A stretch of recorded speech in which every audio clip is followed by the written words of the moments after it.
नमस्कार मित्रों, स्वागत है सभी का एग्री ज्ञानपीठ अकेडमी में। और best land and water set and best land management को लेके एग्रीकल्चर छठे सेमेस्टर का वीडियो, ये लास्ट वीडियो है। काफ़ी कुछ हो चुका था पिछले 6 वीडियो लेक्चर में, सारा सब कुछ हो गया था। शायद ये छठा हो या सातवां हो, ठीक है। और बाकी कुछ रह गया था, ये आपका प्रैक्टिकल इससे मतलब है नहीं है, ठीक है। तो यहाँ से आपका हो गया था। तो problem of degraded land in Uttar Pradesh ये देखेंगे, और appropriate technique for management of different types of degraded and waste land, मतलब जो भी टाइप होते हैं, कई सारे टाइप होते हैं डिग्रेडेड लैंड के और वेस्ट लैंड के, वो सारी चीज़ें देखेंगे और अंतिम वीडियो में आपका खल्लास कर देंगे, ठीक है। ठीक है, तो देखता हूँ कहाँ पर थे हम। हाँ, तो ये हो चुका था।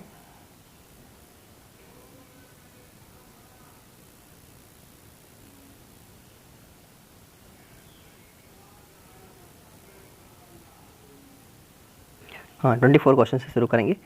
तो क्वेश्चन है, डिग्रेडेड भूमि की वजह से जल स्रोतों पर क्या असर पड़ता है? हो जाएगा ऑप्शन नंबर ए, जल स्रोत, जल स्तर नीचे गिरता है और जल की उपलब्धता कम होती है। मित्रों अगला है, उत्तर प्रदेश में भूमि क्षरण रोकने के लिए कौन सी सरकारी योजना महत्वपूर्ण है? ऑप्शन हो जाएगा ए, जल जीवन मिशन है और मृदा संरक्षण योजना, कई सारी चल रही हैं। अगला है, तो अगला है appropriate technique for management of different types of degraded land से क्वेश्चन जो बनेंगे वो देख लेंगे, ठीक है। कटावग्रस्त भूमि के प्रबंधन के लिए सबसे उपयुक्त तकनीक है, तो ऑप्शन नंबर हो जाएगा आपका ए, कंटूर बंडिंग कर लो, चेक डैम बना लो, काफ़ी इंपॉर्टेंट हो जाता है कंटूर बंडिंग को, चेक डैम। क्षारीय भूमि के सुधार के लिए तो जिप्सम डाल दो भाई, ऑप्शन नंबर ए। लबड़ी भूमि के सुधार प्रक्रिया में क्या किया जाता है? हो जाएगा ऑप्शन नंबर ए, मिट्टी को धोकर लबड़ हटाना और गहरी भी सिंचाई। दलदली भूमि के प्रबंधन के लिए क्या उपाय अपनाए जाते हैं? तो हो जाएगा ऑप्शन ए, जल निकास सुधारना और भूमि को सूखा बनाए रखना। अगला है, कठोर भूमि की खेती योग्य बनाने के लिए क्या किया जाता है? ऑप्शन हो जाएगा ए, गहरी जुताई और जैविक खाद देना। अगला है, भूमि क्षरण की रोकथाम के लिए किस प्रकार के वन का संरक्षण सबसे प्रभावी माना जाता है? ऑप्शन हो जाएगा बी, आवरण वन यानी शेल्टर बेल्ट बनाना। कटावग्रस्त भूमि में चेक डैम किस प्रकार काम करता है? तो हो जाएगा ए नंबर ऑप्शन, जल प्रवाह को धीमा करता है और मिट्टी को रोकता है। अपशिष्ट भूमि की पुनर्वास प्रक्रिया में मृदा सुधार का क्या महत्व है? हो जाएगा ए ऑप्शन, भूमि की उर्वरता और जल धारण क्षमता बढ़ाना। मित्रों अगला है, लबड़ी भूमि में खारापन कैसे कंट्रोल किया जाता है? ए नंबर ऑप्शन, जल से लबड़ों को धोना। भूमि क्षरण रोकने के लिए कंटूर खेती क्यों उपयोगी है? ए नंबर ऑप्शन, जल बहाव को रोकती है और मिट्टी की रक्षा करती है। मृदा अपरदन का अर्थ है ऑप्शन नंबर ए, मिट्टी की कटाव रोकना और बहाव का रोकना। उत्तर प्रदेश में भूमि क्षरण की समस्या से निपटने के लिए कौन सी योजना चलाई गई है? ए नंबर ऑप्शन, राष्ट्रीय मृदा संरक्षण कार्यक्रम। जैविक खाद भूमि सुधारने में कैसे मदद करता है? ऑप्शन नंबर ए हो जाएगा, मिट्टी की उर्वरता बढ़ाती है और जल धारण क्षमता सुधारती है। अगला है, जल संचयन भूमि संरक्षण में क्यों आवश्यक है? ऑप्शन ए हो जाएगा, पानी को जमीन में रोककर भूमि की नमी बनाए रखना। मित्रों अगला है 40 नंबर, भूमि क्षरण रोकने के लिए पेड़ लगाना किस प्रकार लाभकारी है? ऑप्शन ए हो जाएगा, मिट्टी को बांधता है और जल कटाव को कम करता है। साथियों, कटाव रोकने वाले पौधे कौन से होते हैं? ऑप्शन ए, जो जड़ों से मिट्टी को मजबूती देते हैं। भूमि क्षरण में ओवर ग्रेजिंग का क्या प्रभाव होता है? ऑप्शन ए हो जाएगा, मिट्टी की उर्वरता कम होती है और कटाव बढ़ता है। टेरेसिंग किस प्रकार की भूमि संरक्षण तकनीक है? ए ऑप्शन, ढलान वाली भूमि पर सीढ़ी जैसी खेती करना। अपशिष्ट भूमि की पहचान के लिए कौन सा संकेत महत्वपूर्ण है? ए नंबर ऑप्शन, खराब उर्वरता, कटाव के निशान, पेड़ों की कमी। सेलेनाइजेशन भूमि के लिए कैसे हानिकारक होता है? ए नंबर ऑप्शन, मिट्टी में लवड़ों का जमा होना पौधों की वृद्धि को रोकता है। सॉइल इरोजन रोकने के लिए किस तकनीक का उपयोग किया जाता है? ए नंबर ऑप्शन, वृक्षारोपण करो, कंटूर बंडिंग करो, चेक डैम लगाओ। जिप्सम एप्लीकेशन किस प्रकार की भूमि के लिए उपयोगी है? तो क्षारीय भूमि के लिए जिप्सम का एप्लीकेशन करेंगे यानी डालेंगे। मल्चिंग किस प्रकार प्रयोग किया जाता है? तो ऑप्शन नंबर ए हो जाएगा, मिट्टी की नमी बनाए रखना और कटाव रोकने के लिए मल्चिंग का प्रयोग करते हैं। साथियों, वाटर हार्वेस्टिंग किसका एक उदाहरण है? ऑप्शन नंबर ए हो जाएगा, चेक डैम बनाना। वाटर हार्वेस्टिंग का उदाहरण है चेक डैम बनाना। कंटूर प्लॉगिंग का लाभ क्या होता है? ऑप्शन ए हो जाएगा, पानी के बहाव को धीमा करके मिट्टी के कटाव को रोकना। अगला है, भूमि की उर्वरता बढ़ाने के लिए किस तकनीक का प्रयोग किया जाता है? ऑप्शन हो जाएगा ए, कंपोस्टिंग तकनीक का उपयोग किया जाता है। एफॉरेस्टेशन का क्या अर्थ होता है? ऑप्शन ए हो जाएगा, मतलब वन क्षेत्र का विस्तार करना, एफॉरेस्टेशन करते हैं। लैंड रिक्लेमेशन किस प्रक्रिया को कहते हैं? तो ऑप्शन नंबर ए हो जाता है, अवशिष्ट भूमि को उपयोगी कृषि भूमि बनाना। वेरी वेरी इंपॉर्टेंट हो जाता है, वेरी वेरी इंपॉर्टेंट। ये टर्मिनोलॉजी, ये शब्दावली बहुत इंपॉर्टेंट हो जाती है। भूमि क्षरण रोकने के लिए ग्रास्ड वाटर बेस का उपयोग क्यों किया जाता है? ऑप्शन हो जाएगा आपका ए, जल प्रवाह को नियंत्रित करने और कटाव के लिए, रोकने के लिए, कटाव रोकने के लिए। डी, डिजर्टिफिकेशन है, डिफॉरेस्टी नहीं है, डिफॉरेस्टेशन नहीं है, डिजर्टिफिकेशन किस प्रकार की भूमि समस्या यानी मरुस्थल वाली है? तो ऑप्शन नंबर ए हो जाएगा, भूमि का मरुस्थलीकरण या उपजाऊ भूमि का रेगिस्तान बन जाना, उसी को डिजर्टिफिकेशन कहते हैं।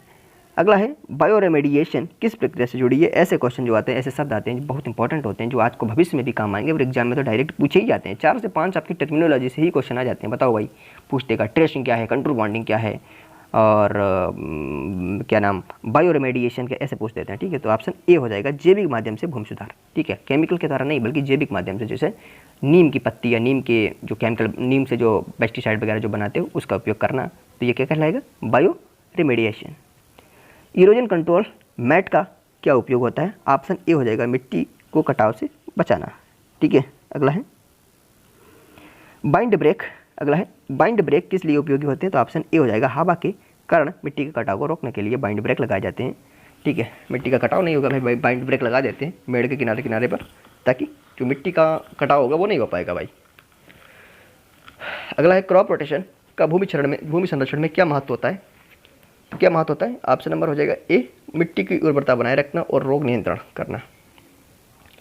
टेरेस फार्मिंग मुख्यतः किस क्षेत्र में की जाती है? तो ऑप्शन नंबर ए हो जाएगा, पहाड़ी और ढलान वाली भूमि पर। अगला है भूमि के क्षरण को रोकने के लिए कंटूर बॉन्डिंग किस प्रकार कार्य करता है? ऑप्शन ए हो जाएगा, पानी के बहाव को कंटूर के अनुसार रोकता है।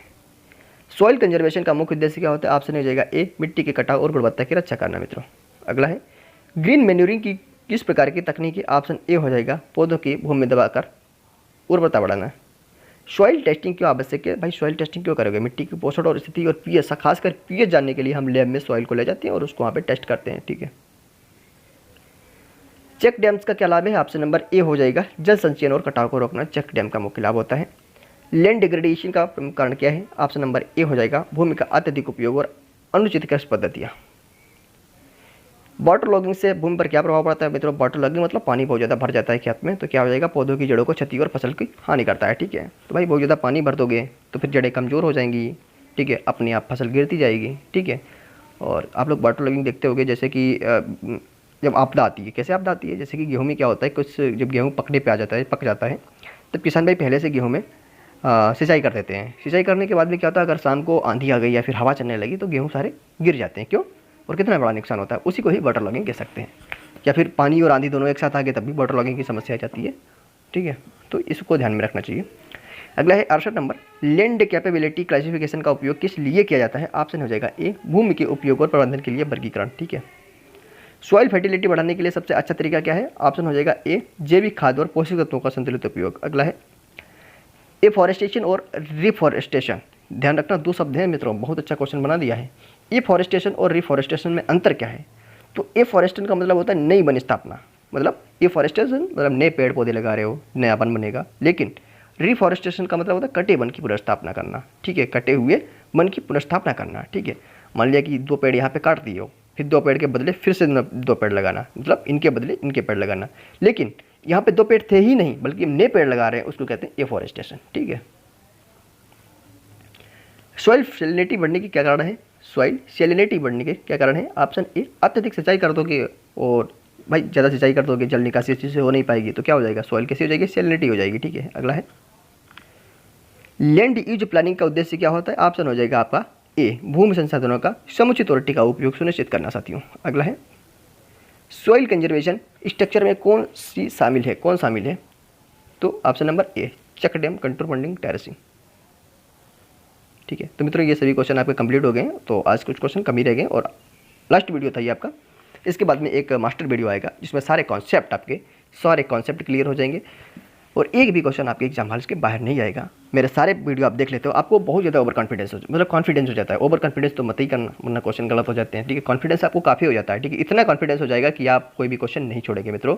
और ध्यान रखो, पढ़ा भले कम हो, कॉन्फिडेंस है तो क्वेश्चन फटाफट होते हैं मित्रों, फटाफट होते हैं। और अगर आपने कितना भी पढ़ा हो, आप हमेशा सोचोगे अरे यार हो पाएगा कि नहीं हो पाएगा, अरे ये तो मेरे से बाहर है। मित्रों क्वेश्चन को टैकल करो यार। जब क्वेश्चन आपको चुनौती दे तब आपको खुश होना चाहिए, अरे भाई तू मुझे चुनौती दे रहा है, अब देख चुनौती को मैं कैसे टैकल करता हूँ।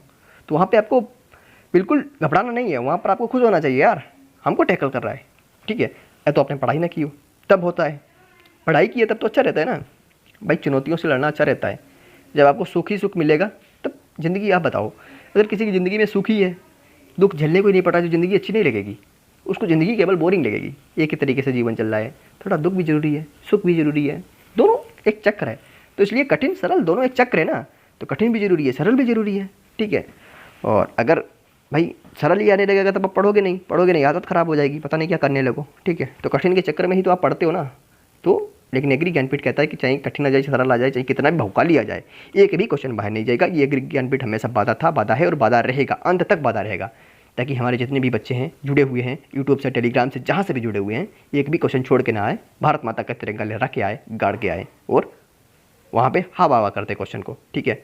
फिर मिलता हूँ नेक्स्ट वीडियो के साथ, इस स्मार्ट वीडियो के साथ मिलूंगा, और काफ़ी लंबा वीडियो होगा, 40 मिनट का होगा, और उसमें सारी चीज़ें आपकी क्लियर कर दी जाएंगी बाटा सेट से टॉपिक से, जो छठे सेमेस्टर का वीडियो है और जिसका पेपर आने वाला है। फिर मिलता हूँ नेक्स्ट वीडियो के साथ, तब तक अपना ख्याल रखना। जय हिंद, टेक केयर, बाय बाय।